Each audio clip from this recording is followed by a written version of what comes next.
Welcome back to Explaining Everything, the channel where we dive into the stories and mysteries behind everyday things. Today's question comes from one of our awesome viewers, Foodie Frank 24. Shout out to you, Frank. You asked, who was the first person to celebrate Mother's Day? We've all been there, rushing to buy flowers, cards, or that emergency gas station candle. But where did this tradition actually come from? And believe it or not, the person who started Mother's Day ended up hating it. So grab your snack of choice, maybe give your mom a quick "I love you" text, and let's unravel the wild story behind Mother's Day, right here on Explaining Everything.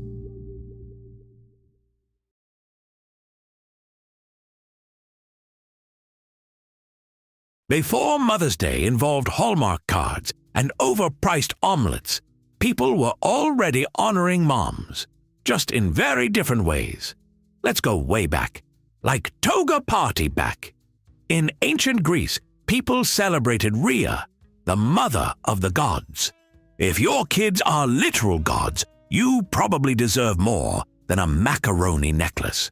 The Greeks held festivals in her honor, and the Romans copied them, because that's what the Romans did, with their own Mother Earth figure, Cybele.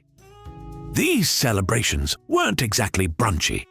Think more along the lines of parades, offerings, and the occasional animal sacrifice. No mimosas, just vibes. Later, in 16th century England, a thing called Mothering Sunday popped up.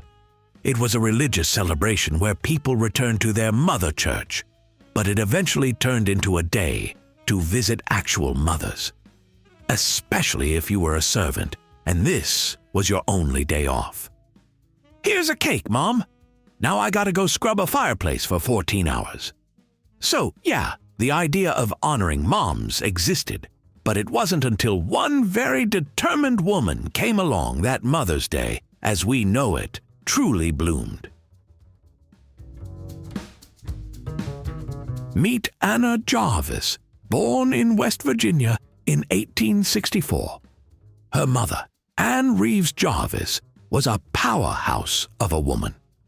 During and after the Civil War, she organized Mother's Day work clubs, community support groups that taught women how to properly care for their children and avoid spreading disease.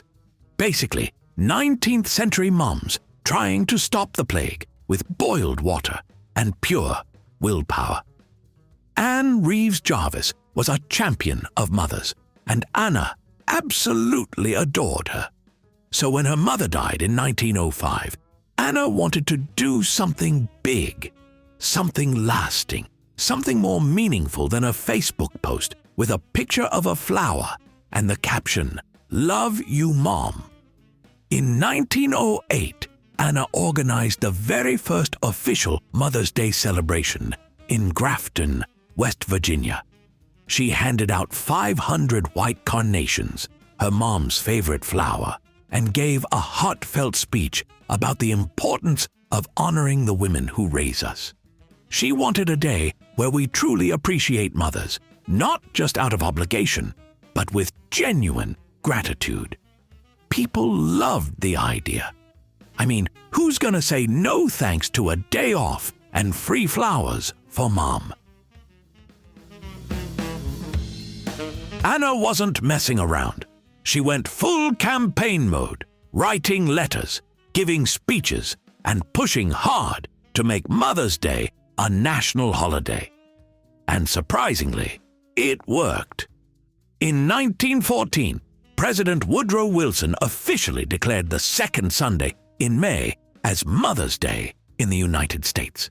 And just like that, Anna's idea became law. Finally, moms everywhere got their day. A full 24 hours of being appreciated, pampered, and, if they were lucky, getting a phone call that lasted longer than 47 seconds. Anna's dream had come true. Her mom's legacy was honored. The holiday was real. Cue dramatic music, because this is where things take a turn. You'd think Anna would be thrilled, right? Her mission was accomplished. Time to sit back with a nice cup of tea and bask in the success. Nope. She hated what happened next. See, Anna had envisioned Mother's Day as a quiet, personal day of reflection. You'd write your mom a handwritten letter. Maybe visit her. Tell her you love her. That's it. But businesses saw dollar signs, florists, candy companies, greeting card empires. All of them jumped in and turned Mother's Day into a consumer frenzy. Suddenly, people weren't writing letters.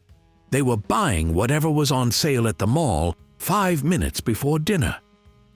Anna was furious.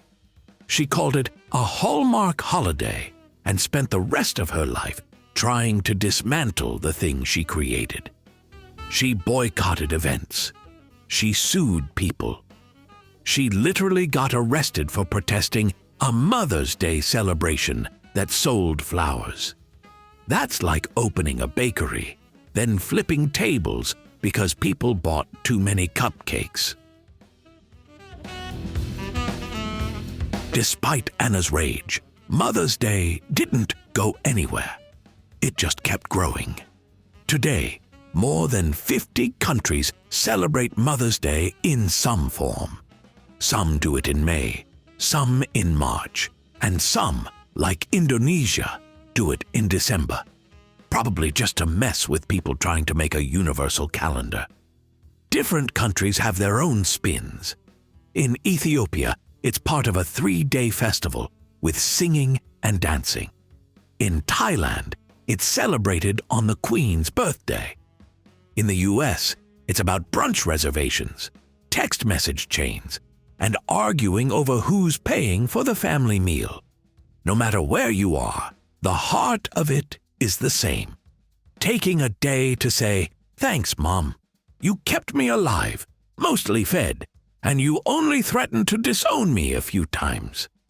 Love you." Anna Jarvis passed away in 1948, nearly penniless from all her efforts to destroy the holiday she started. Ironic, right? But love it or hate it, her idea stuck, and today, millions of people celebrate Mother's Day around the world. Sure, it's a little more commercial than she wanted, and yes, some of us still panic shop 5 minutes before dinner, but at its heart, it's still about one simple thing: saying thanks to the moms who raised us, fed us, and somehow didn't leave us at the grocery store on purpose. So the next time you're holding a slightly wilted flower and wondering if your mom actually likes lavender-scented lotion, just remember, it all began with one woman honoring her mother and trying to make the world stop and appreciate moms, if only for one day.